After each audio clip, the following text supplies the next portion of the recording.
Hey everyone, Happy New Year and welcome to the first episode in the new year of the Your Money, Your Life podcast, episode 257.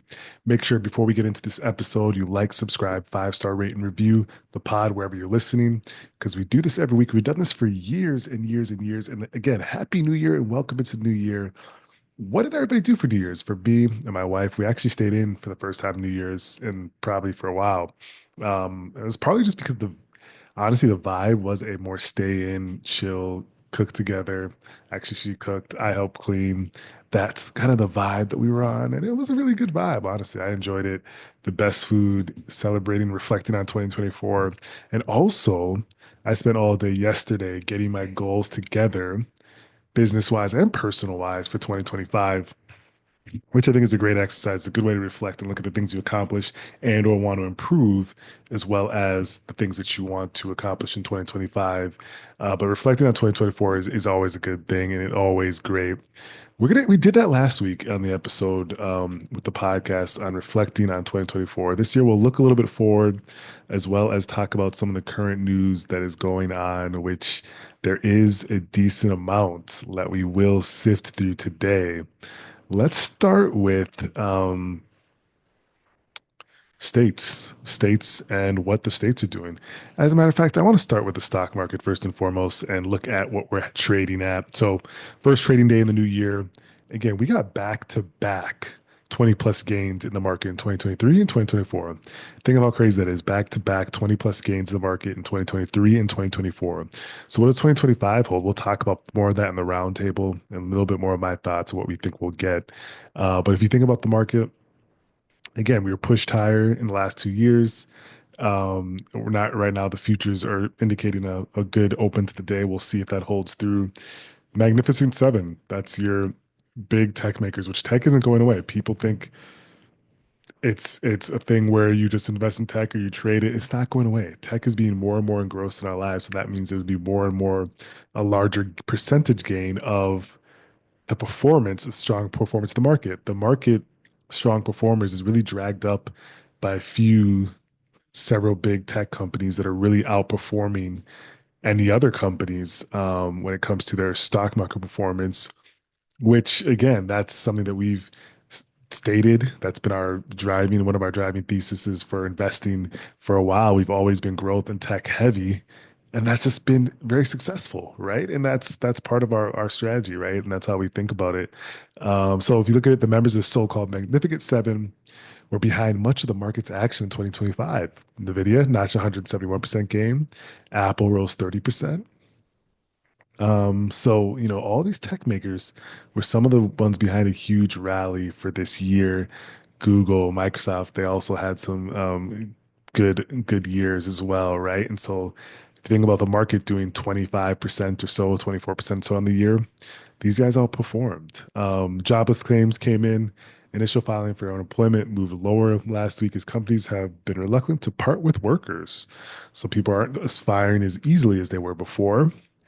Um, so it's really just, an interesting think of what to think about 2025. So we'll talk more about it. But again, the stock market in 2024 closed the year on a really strong note. It's closed the year performing well. It didn't close on a strong note, but it closed the year performing well. Year to date, again, 24% roughly on the S&P 500. QQQ, we'll look at the year to date for that. 25% roughly year to date. So again, that's been beginning of the year, beginning of last year, 2024 to the end of last year, 2024. Strong performance. So we'll talk more about, what we think of 2025 in the roundtable. Interesting enough news this week. The states raised minimum wages for 25. So new year, new paychecks. Some 21 states have raised the minimum wage for 2025. That affects 9.2 million workers. Per the Economic Policy Institute, in New York, the minimum wage for non-tip workers is set to raise by 50 cents an hour to 16.50. That doesn't seem like a big move, but at least there is a move upwards. And also, pregnant employees are now entitled to get at least 20 hours of paid leave. That's awesome. Pregnant employees getting that. So states are understanding inflation and people are complaining that things are really hard to purchase, and the prices are crushing and excruciating. And so they're raising minimum wages in these 21 states, albeit by small margins, but at least they're doing something in the positive direction, we'll say. And it looks like they're giving some unpaid, paid leave for parents, which is super, super important. So you're seeing that is an increase in state minimum wage. That's a really, really good thing, especially for minimum wage, non-tipped workers. They have to make a living. They have to survive. It's crazy times. Emails replace face-to-face firings. Have you ever gotten fired via email? That'd be kind of wild. Companies are now turning to new ways to dismiss employees in the hybrid work area. That makes sense. If you're never coming to the office, how else are they going to fire you face to face? You have to be there to do that. So then now they're just doing it over email. Wall Street Journal reports that many no longer feel obligated to deliver bad news face to face. They're opting for Zoom calls, emails, or even text messages. Get a text saying you're fired. Employees in some cases, such as GM, it's a case of synchronizing a global layoff announcement. So they did a global layoff, and they said we're just going to send a text message, mass text to all of y'all. You can't come back in. Um, I mean, I'm not one of these that's really touchy on these. If you're getting fired, you're getting fired. The news can never be delivered in a good way. Uh, Honestly, I'm assuming have I ever been fired? I don't think I've ever been fired. But I've quit a bunch of jobs that I didn't like and became successful. But the point is, I don't think this news can be delivered in a good way. People are going to be mad about it no other way you do it. We do emails face to face, emails, text. It doesn't matter. It doesn't matter in my mind. I don't need a warm goodbye. I just want to say goodbye, you know? So we'll keep an eye on that.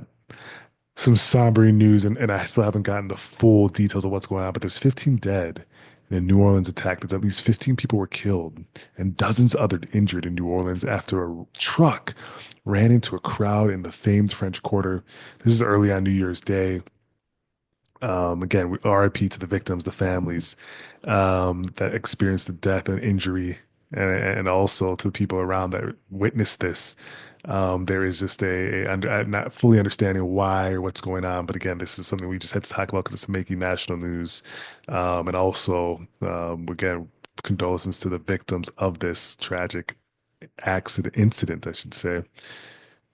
Netflix Squid Games tops chart. So Squid Game season two recently just came out, and it's actually getting a lot of good viewership numbers. Season two is an indication, it's early indication that the streaming giant passed with flying colors. The second season of Netflix South Korean Smash racked up 68 million views in the first 3 days of release, according to the company, reaching number one on its weekly non-English language TV charts in 92 countries. They did a crazy promotional push. We talked about that. The promotional push that was placed behind this, because of course season one was a smash hit. I watched season one, incredible.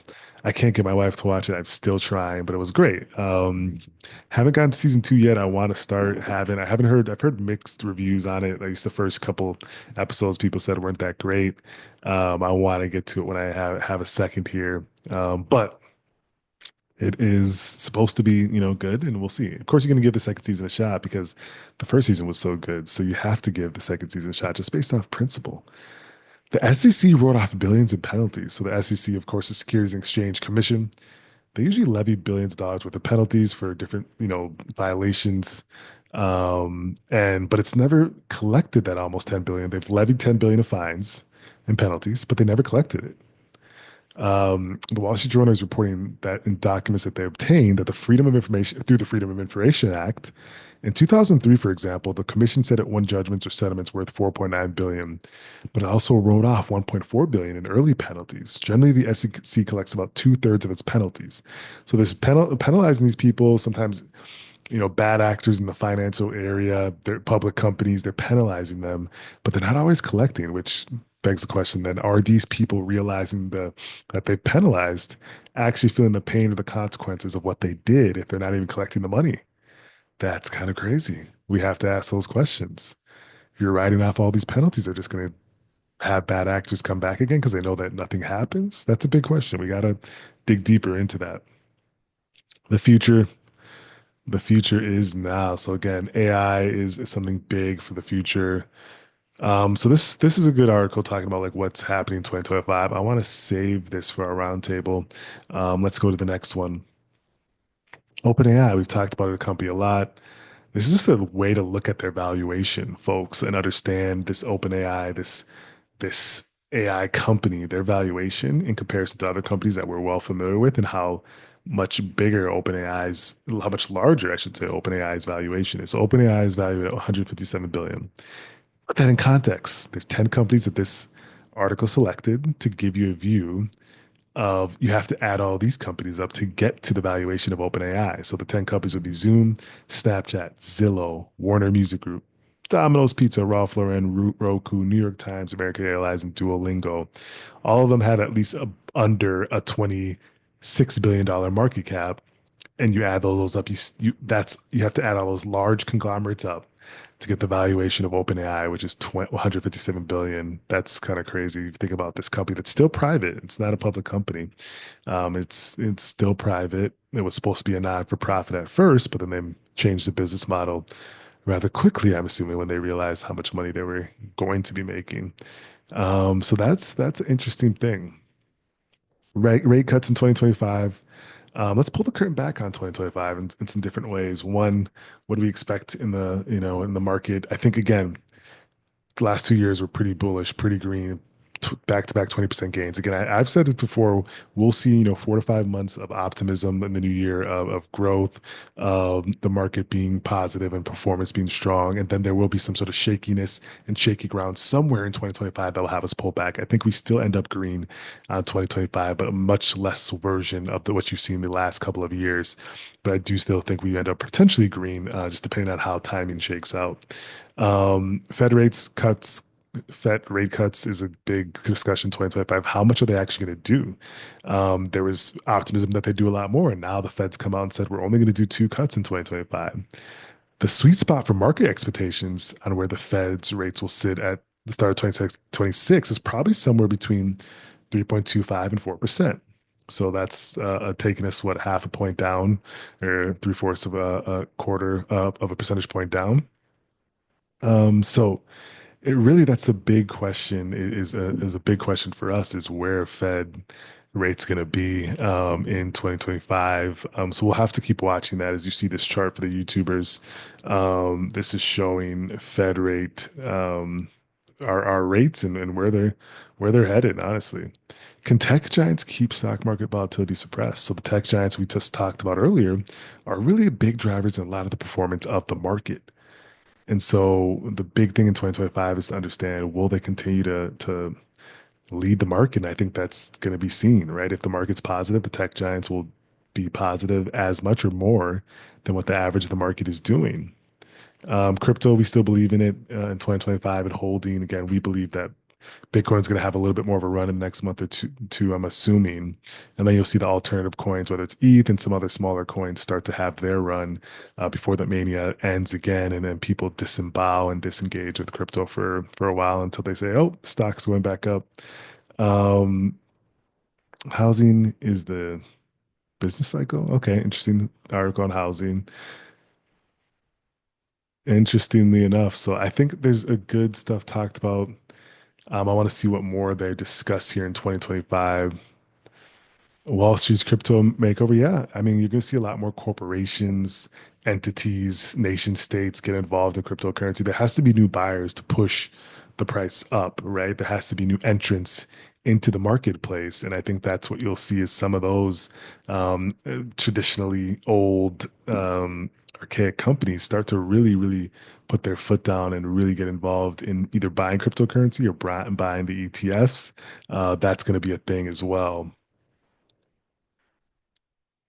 Quantum era. Interesting. The quantum chip. Yep. Quantum chips. I don't know much about that, so I'm not going to even dive into tending to have full understanding yet. AI hardware. Okay. AI hardware. I'm interested if that becomes a thing in 2025. What AI hardware will be a dominant force and player?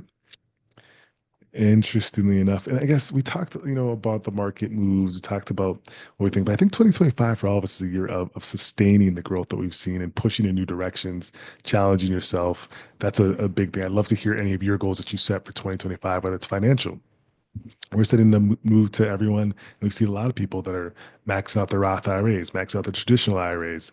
Those financial moves are something that you can do in 2025 because you still have till 2020, till April 15th of 2025 to contribute for last year. And then you can also max out for this year. Other moves we're seeing is people realigning their budget, thinking about how they want to do things in the new year. Also, family planning, personal planning, house planning, those things are prevalent for a lot of folks in 2025. And just realigning their stuff, hopefully having income sufficiency, right? A lot of issues for people are caused by lack of income sufficiency. And if you can change that in 2025 for yourself, push yourself a little bit further, that will be huge in my estimation for your goals and for what you're trying to achieve. But we're going to do this together. We're gonna rock out together. For us personally, big things on the New Street Advisors Group side, New Street Sports in 2025. All the goals we'll set, or we'll display a little bit more as we go along. Um, fun New Year's Eve. Watch football. We're gonna be watching some college football today. Watch some yesterday. Some really good games. I probably watched the best game of the year, which is Arizona State versus Texas. Best game of the year that I've seen in a long time. I don't know if anyone else caught that one. Really exciting game and an interesting landscape in college football going forward. But we'll be right here in 2025 and beyond. So make sure you stay tapped in and rock with us. We'll talk soon.